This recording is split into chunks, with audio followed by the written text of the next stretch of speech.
Okay, let's unpack this. What if, um, what if the reason you are completely burned out right now isn't because you aren't trying hard enough? Right.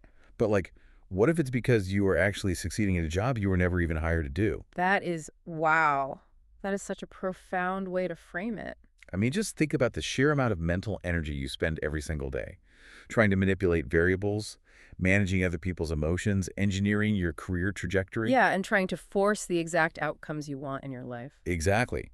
We're taught that if we just hustle harder, if we plan smarter, if we anticipate every single contingency, we can guarantee our success. But what if that specific drive, that desperate need to produce an outcome, is the exact thing destroying you? Welcome to the Deep Dives, everyone. Today we are exploring a profoundly transformative document. It's titled Designing for Divine Partnership. It really is a paradigm-shifting text. It is. And our mission today is pretty straightforward. In your life, your leadership, or your calling, the real limitation might not be a lack of effort or a lack of strategy. No, it's often a failure to recognize where human responsibility ends and divine work begins. Right. So the goal for this deep dive is to help you, the listener, shift from the absolute exhaustion of producing outcomes to the peace of positioning yourself for what only God can do. Because the modern world, it has entirely erased the line between those two concepts. Completely erased it. Huh? For anyone listening who is, an overachiever, a chronic planner, or just someone carrying the suffocating weight of trying to manage every variable, this is for you. We are immersed in an ecosystem that rewards speed, absolute control, and visible, immediate results. Oh, definitely. We're taught to optimize everything from our morning routines to our spiritual lives. Right, but the core thesis of designing for divine partnership is that true spiritual maturity, true lasting fruitfulness, it actually requires yielding. Yielding, which is a terrifying word for a lot of us. It is. It requires a deep, sometimes painful understanding of stewardship versus control. So let's start with the trap we are all currently stuck in. Before we can learn how to position ourselves, we have to understand this trap of producing. And modern culture trains us to believe that anything can be engineered if we are just clever enough or aggressive enough. Yeah, like we try to optimize our spiritual vitality, we try to scale our influence, and we evaluate our obedience strictly by visible metrics. Which creates what the text calls producing, when human beings attempt to secure divine outcomes through human strain. But, okay, I read that and immediately felt a little defensive. I think we all do. Right. Because from the time we are in grade school, we're trained to be the CEO of our own lives. Exactly. We're supposed to cast the vision, manage the resources, drive the deliverables. Wait, isn't planning, organizing, and optimizing just being responsible? We can't just sit around. Well, the problem with the CEO of your own life model is that it assumes you have sovereign authority over the universe. Which, spoiler alert, we don't. You don't. A better analogy, and one that the text really leans into, is that you are middle management. Middle management. That hurts the ego a little bit. It does, but it's freeing. You have a portfolio. You have real responsibilities. But middle management cannot execute a hostile takeover of the CEO's office. Wow. When we try to manufacture results that only God can provide, we are attempting a hostile takeover of reality. So we stop being stewards and we become controllers. Right. And control is almost always rooted in fear and anxiety. Let's dig into that. Why do we do this? Because we want certainty before we offer our obedience. We want guarantees before we surrender. Like, if a business can be scaled by optimizing a few metrics, we just assume our family's well-being can be optimized the exact same way. Exactly. And the text points out a tragic irony here. Excessive control is actually a form of practical unbelief. Practical unbelief. Yeah. Because you're suggesting God's providence is too unreliable to be trusted. Yes. You're acting as if God might drop the ball if you don't oversee his work. The ultimate I'll just do it myself mentality. Precisely. And the source material gives these incredible biblical examples of what happens when we try to force outcomes. The one that really stood out to me was the story of Sarah and Abraham in Genesis. It is the ultimate case study in the illusion of control. God gives them a massive promise of an heir, a legacy that will shape the world. But the timeline is just agonizing. Decades pass. Decades. The visible metrics are not trending in the right direction at all. They are aging, and the biological window is closing. So Sarah does what any modern proactive person would do. She implements a contingency plan. Right. She offers her servant Hagar to Abraham. Which, on paper, in the cultural context of that era, is a completely logical plan B. It was an accepted legal custom to secure an heir. Yeah, she is looking at a stalled project and deciding, I need to manufacture momentum here. But look at the mechanism of her decision. She could not imagine fulfillment through delay, so she forced the outcome. And the fallout is catastrophic. It fractures her family, it introduces deep trauma to Hagar, and it causes generational conflict. She secured a result, but it was not the promise. It was a manufactured substitute. That is such a warning. And then the text moves to King Saul, which is like a totally different angle on the same problem. Right. If Sarah's control was about securing a long-term legacy, Saul's control was about managing an immediate, terrifying crisis. Saul is losing his nerve. He is waiting for the prophet Samuel to arrive to offer a sacrifice before this massive battle. But Samuel is late, and the situation is deteriorating rapidly. The troops are terrified. They're literally hiding in caves. He is watching his analytics drop in real time.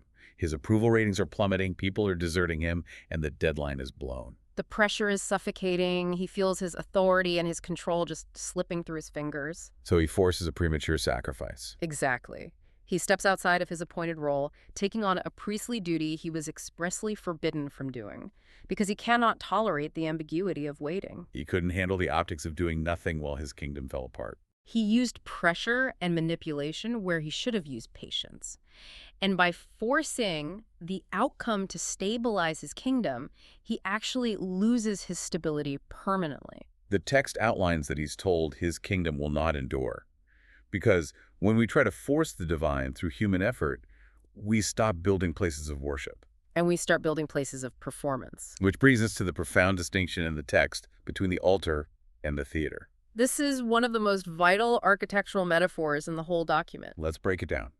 Because we're all building one or the other. What is the architecture of a theater? A theater is explicitly designed for performance.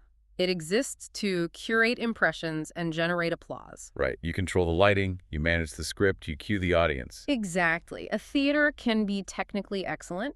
It can be flawlessly executed, highly engaging, and yet be completely spiritually empty. Because it's built to display human capability. Yeah. But an altar is the exact opposite. An altar is a place of surrender. It's where self-will is laid down to honor God. And the text points out that so many people mistakenly try to build theaters in the name of faith. They stage outcomes, they curate highly produced impressions, and they call it ministry or leadership. But God isn't looking for a spectacle. No, he isn't. What's fascinating here is how the text frames Elijah at Mount Carmel to illustrate this. Oh, this story is wild. Because if there was ever a moment that demanded a theatrical spectacle, it was this showdown. Elijah is facing off against hundreds of prophets of Baal. It's a public showdown for the spiritual direction of an entire nation. And the prophets of Baal rely entirely on theatricality. Look at their methodology. They're shouting from morning until noon. They're dancing frantically around their altar. They're even cutting themselves to prove their devotion. Yes, they are relying on emotional intensity, volume, and self-harm to manufacture a response. They are trying to perform their way into a miracle. It sounds like a modern marketing campaign driven by absolute panic. It really does. But Elijah doesn't match their energy. He doesn't try to out-hype them. No, his very first move is incredibly methodical. The text highlights that he repaired the altar of the Lord that had been torn down. Notice the architecture of that receptivity. He gathers exactly 12 stones representing the covenant identity of Israel. Right. Then he arranges the wood because worship has structure, not chaos. He places the sacrifice on the wood, acknowledging the cost. And then, crucially, he pours water over everything. Here's where it gets really interesting for me. Because pouring water on wood when you want a fire makes zero logical sense. It's an act of deliberate sabotage. Exactly. I liken this to removing human plausibility.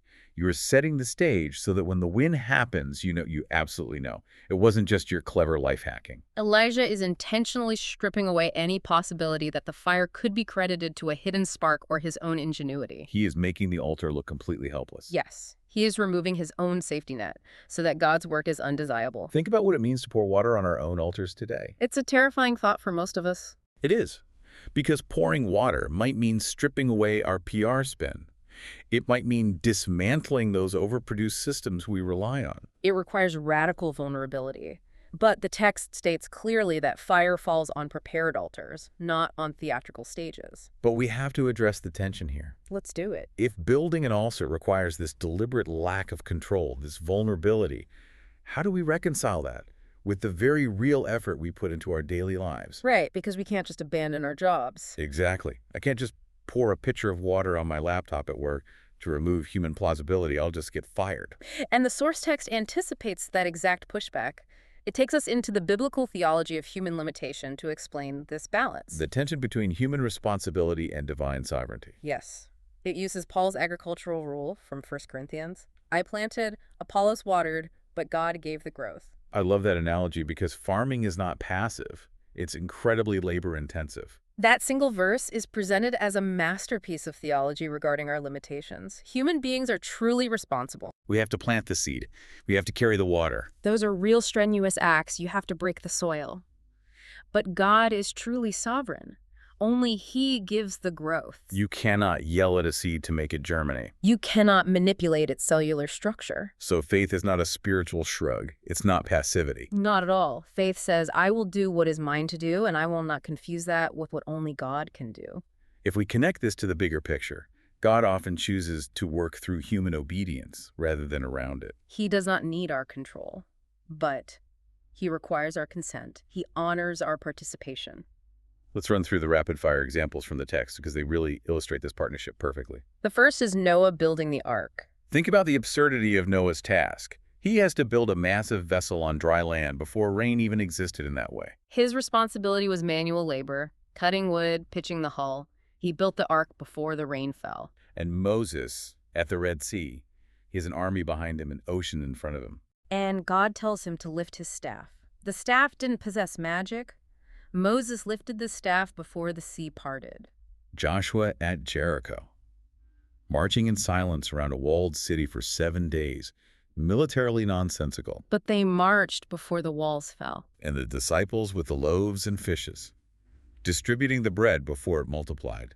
In every single example, God required preparation before He revealed His power. So what does this all mean for you, the listener? It means your effort matters. It means you can study for the exam, you prep the presentation, you set the boundary in your relationship. But you have to release the death grip on the final outcome. This framework also completely reframes waiting. Yes, waiting is not empty time. We view it as a glitch in the system, but biblically it is formative time. It's where motives are purified. It teaches us dependence. Doing our part, the planting and watering, isn't just about individual actions. It's about the spaces we cultivate. How do we build an atmosphere that actually invites this kind of divine partnership? Because God is never indifferent to environment. That is a huge point in the text.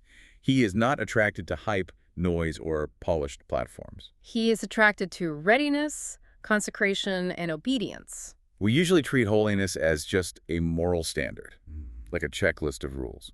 But the text defines holiness as an atmosphere of belonging to God, where truth is welcome and repentance is normal. Contrast that with counterfeit atmospheres. Counterfeit atmospheres are often crowded rooms driven by anxiety, image management, and emotional manipulation. Like a high-pressure sales floor or a highly produced church service that feels exciting but is spiritually barren underneath. Right. Look at the upper room model before Pentecost in the text. Unity, waiting, and prayer preceded power. They didn't manufacture the Holy Spirit with a countdown clock and a fog machine. They made room for Him. But wait, how do you actually tell the difference? How do you know if an environment is genuinely holy or just really good at hyping people up with lights and music? The source material addresses that with a brilliant contemporary parable of two churches. Though it applies just as easily to two companies or two families. Exactly. Church A focuses heavily on metrics, trends, and production values. Their services are flawless theaters. And the result is a shallow, consumer-minded congregation dependent on emotional intensity. Church B is smaller, less visually impressive. Their focus is on corporate prayer, honest confession, and rigorous teaching. By modern metrics, Church A looks incredibly successful. But Church B is positioned. Their growth is slower, but it results in deep, unbreakable stability. You might be wondering which type of environment you are currently building in your own life or workplace. And to figure that out, we need to run through the text's diagnostic questions. Diagnosing the drift. Because drift rarely happens through dramatic rebellion, right? No, it happens through gradual forgetting. through unexamined routines. The text offers these exposing questions to bypass our defense mechanisms. The first is, what am I trying to control because I don't trust God? We call it being proactive, but control is almost always a symptom of unbelief. We think if we let go for a second, it will all fall apart. The second exposing question is, what obedience have I delayed waiting for better conditions? This raises such an important question about delay. Because, as the text states, not yet is often just disobedience with a patient face. Wow. Disobedience with a patient face. We tell ourselves we'll do the hard thing when the finances improve or the timing is perfect. But God doesn't wait for ideal circumstances to form faith. The third question, what spiritual practice has become mechanical? Are you just executing a script? To counter all this, the text offers the 4 statements of order. The first is praying before pushing. Pushing feels responsible, but it's actually a substitute for dependence. It's driven by the fear of being late. The second statement is obeying before optimizing. Okay, let's unpack this, because optimization is the ultimate buzzword today. We optimize everything. But the text warns that you can optimize a crooked frame. Partial obedience dressed as prudence is still rebellion. You can scale a business model that exploits people. The system is optimized, but it's fundamentally disobedient. The third statement is surrendering before strategizing. Strategy without surrender is just human anxiety trying to manage the future. And the fourth brings us back to Elijah, preparing the altar before demanding fire. We want the miracle, but we actively resist the tedious work of gathering the stones. Diagnosing all of this drift can feel incredibly heavy for the listener. It can, but the text provides a highly practical, merciful way out.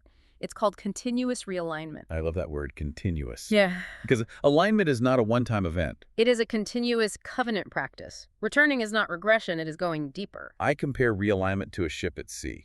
If a ship doesn't constantly correct its course, a tiny 1-degree drift ends up putting you on the wrong continent. Checking the instruments isn't paranoia, it's wisdom. Exactly. And the realignment framework focuses on 3 areas. First, the heart. Where has affection cooled? Second, habits. What is just familiar versus what actually bears life. And third, leadership. Where are you over-functioning because you are under-trusting? That's a gut punch. To make this actionable, the document offers the 4 lines exercise. You can do this with a piece of paper today. Identify 4 specific things. Line 1, one method to release. An outdated method that served a previous season can become a shell that demands allegiance it no longer deserves. Tradition without discernment becomes inertia. Line 2, one method to refine. You don't have to burn everything down. Sometimes things just need adjusting. Line 3, one altar to repair. What sacred center in your life has been crowded out by the noise of producing? And line 4, one act of obedience to complete this week, a concrete step. What's beautiful is that God's renewals are usually restorations, not replacements. Like Hezekiah cleansing the temple or Ezra restoring the law.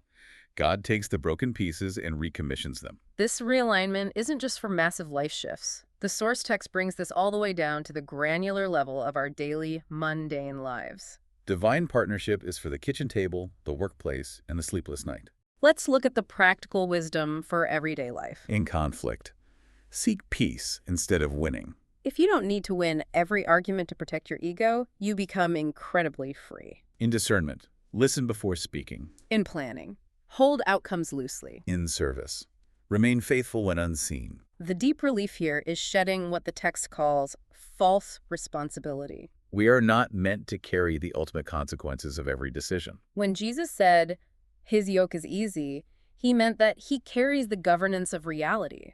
We do not have to carry the burden of omnipotence. Think about your family or your team at work. You can speak truth, you can set boundaries, you can love them, but you cannot force their transformation. You have to stop carrying the burden of omnipotence. The mature prayer from the text sums this up perfectly. Lord, I will not try to be you. I will be faithful before you. Adopting this yielded strength makes a person unmanipulatable. You are finally free to just be faithful. So as we wrap up this deep dive, let's summarize the journey. We've traveled from the absolute exhaustion of producing and controlling to the realization that we are called only to steward and position. We've seen that God's fire falls on repaired altars, not on theatrical stages. So I really encourage you to do the 4 lines exercise today. Write down one method to release, one to refine, one altar to repair, and one act of obedience to complete. You do not need to govern the universe. You only need to be faithful with the peace entrusted to you. I want to leave you with a final, lingering thought that builds on everything we've discussed. Go for it. Consider the very thing in your life right now that is causing you the most sleepless nights, the most anxiety, the most frantic planning. Yeah. What if that specific pressure point isn't a problem to be solved, but a divine invitation? Oh, wow. What if the delay you are experiencing isn't a denial from God, but the exact necessary time required for you to repair an altar you didn't even realize was broken? That changes everything. Thank you so much for joining us on this deep dive. Keep positioning, keep trusting, and we will catch you next time.